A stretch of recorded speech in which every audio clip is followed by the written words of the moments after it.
Everyone welcome to my new video. आज चाहिँ म शनिबार भान्जाको साथमा साथीलाई लिएर चाहिँ स्केट पार्क जाँदैछु क्या। भान्जाहरू खालि स्केट पार्क खेल्ने भन्छ अनि स्केटिङ भनेर म पनि पहिलोचोटि खेल्न खोज्दैछु। साथी पनि सो मेरो साथमा छ सुनिल पनि आज खुब एक्साइटेड भएको छ क्या।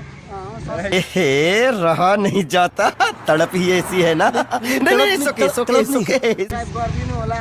अहिले सब्स्क्राइब त लास्टमा हेरौँ फुल बात गरेर र पहिला चाहिँ आज हैन नहेरिकन सब्स्क्राइब गरिदिनु होला। साथी चाहिँ आज स्केट खेल्छु भने मैले पनि त्यही भएर लिएर जाँदैछु।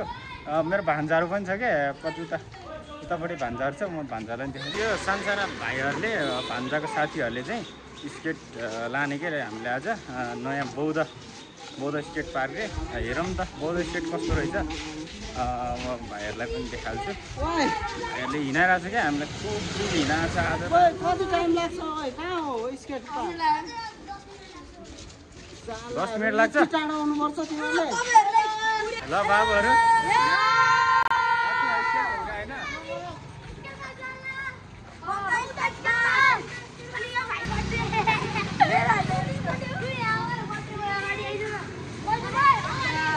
ल तिमीहरूले आज मलाई कहाँ स्केट पार्क लिएर हिँड अरे। कति टाढा छ? 10 मिनट।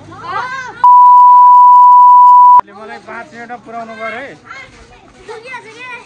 तिमीहरूले त ठमेलै पुऱ्याउला जस्तो त भाइहरू।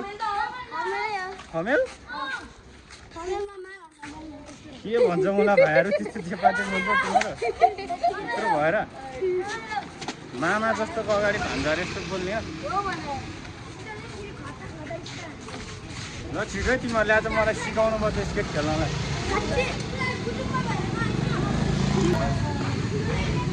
सुनिल हेर घाममा हिँड्यो भने रिसाएको। रिसाइरहेको छु म, घामले कालो भइसक्यो। केही भनिदेऊ न त। के भन्नु अब, सब्स्क्राइब गरिदिनु, सेयर गरिदिनु। यतिले पुग्छ र। तपाईँहरू सबजनाले सुनिसक्नु भयो होला। मेरो च्यानललाई चाहिँ सब्सक्राइब गर्नु पऱ्यो। चाँडै नै हामी 1K सब्सक्राइबर पुग्न लागेको छौँ। के हो घाममा हिँडाएर मार्दा आइसक्यो यहाँ मलाई। मेरो साथी चाहिँ एकदम रिसा क्या, अलिकति घाममा हिँडेपछि। अब आफू त कालो मान्छे, केही हुँदैन, घामले पनि खासै असर गर्दैन। त्यही नै हो। भाइहरूले धेरै पो हिँडाइसक्यो त हामीलाई त। भाइहरू प्लस भान्जाको साथीहरू भान्जेहरू नै होला। मेरो भान्जाहरूले आज मामालाई लाँदैछ स्केट खेलाउनलाई।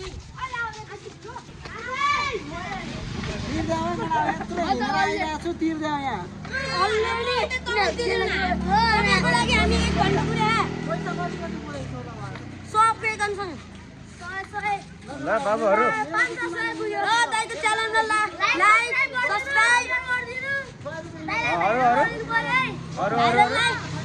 युट्युबर बनाउनु पर्यो है दाइले। युट्युबर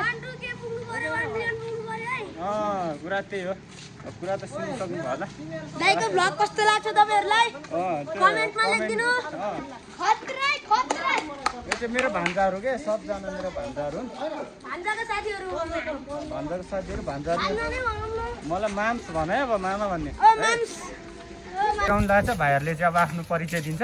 मेरो नाम शुभम, मेरो नाम प्रवेश नेपाली, मेरो नाम जेनी, ल मेरो नाम जेनम, सबजना फेरि एकचोटि भनिदिन्छु, मेरो नाम हो प्रवेश नेपाली। ल स्केट पार्क आएको छ। अब हामी खेलेर आइसक्यो। हेर्ने चाहिँ स्केट खेल्नलाई यहाँ पैसा रेडी गरेछ। कतिजनाको पैसा पुग्यो? कति 1 घन्टा खेल्ने कि तिमीहरू कति खेल्ने? 1 घन्टा। ल ठिक छ। यहाँ झन् डेन्जर होला जस्तो। हाम्रो सुनिलले चाहिँ जुत्ता लाउँदैछ स्केटको लागि। मेरो चाहिँ यो हो, म चाहिँ यो लाउँछु। त्यसपछि सुनिलको तिम्रो जुत्ता खै यो लाउने हो जुत्ता।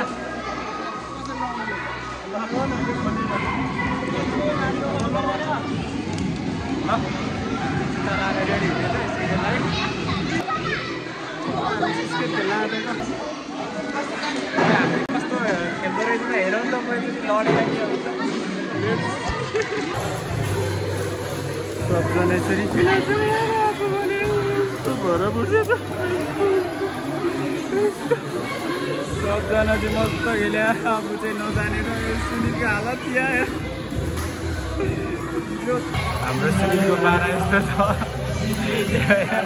भाँच्न लाग्यो म चाहिँ दोस्रोचोटि भएर हल्का गाह्रो हल्का भएन सुनिल चाहिँ पहिलोचोटि भएर हो क्या लास्टै गाह्रो भइरहेको सुनिललाई कस्तो हिँड्दा हाम्रो सुनिल चरा सुनिल मेरो पिछो त फेरि गन्दै छ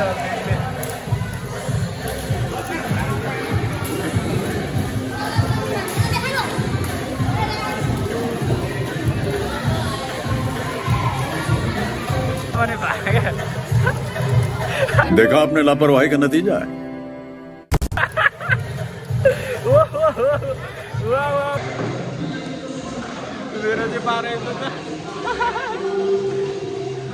पहिलोचोटि स्केट खेल्दा चाहिँ कस्तो हुँदो रहेछ भनेर म मेरो साथीलाई सोध्न गइरहेको छु हेर्नु होला कस्तो हुँदो रहेछ पहिलोचोटि खेल्दा पहिलोचोटि स्केट खेल्दा कस्तो अनुभव हुँदो र हेर पसिना राम्रो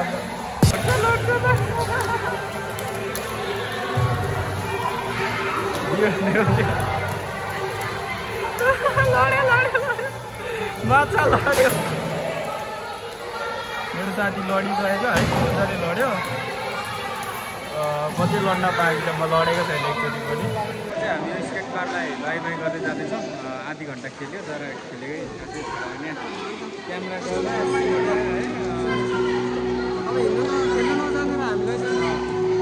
भएन तर स्केट पार्क चाहिँ दामी छ स्केट पार्कको नाम चाहिँ बौद्ध स्केट हब के हो ल भाइहरू स्केट खेल्यो होइन तिमीहरूले म त खेल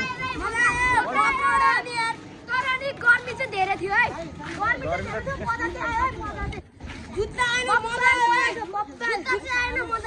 राम्रो छैन स्केट पार्क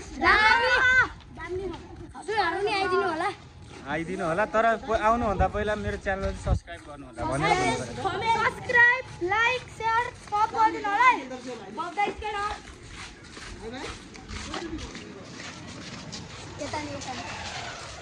ल बाबुहरू के भन्नु छ भन खासै भिडियो खिच्न त पाएन अब खिच्नु कि खेल्नु भयो क्या अब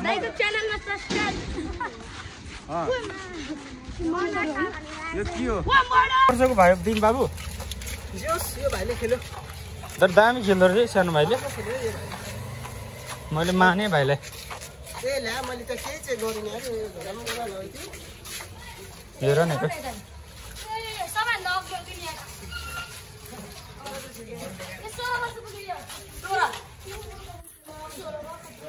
पानीको ब्रेक टाइम भएको तिमीहरूको पानीको ब्रेक टाइम भएकै हो त त्यस्तै पो देखियो सानो भाइबाट प्राथमिकता है क्या स्केट खेलेर थकेछ नि त मेरो भाइहरू त बिचरा मेरो भाइहरू हेर स्केट खेलेर थकेर